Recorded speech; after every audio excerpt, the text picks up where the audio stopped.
réew mu naqaree defar mooy Sénégal réew mu naqaree jubbanti état bi déclaré 120 milliards def ko ci mbay mi ak sàmm gi ma buuba day dox ba ñàkk xamul guddi xamul bëccëg ndax bëgg Sénégal génn ci góote yi ñuy dund ak jafe-jafe ci bay dundee préfet yi ak maire yi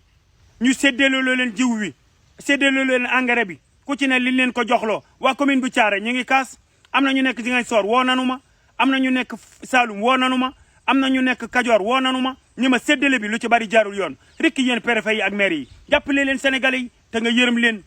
xoolal ma Bouba Diagne daa daw ba ñàkk ndax bëgg mbay mam résultat nu joxe loo leen engrais bi ak jiwu bi doomu aadama yi war cee jot neen ko war a jote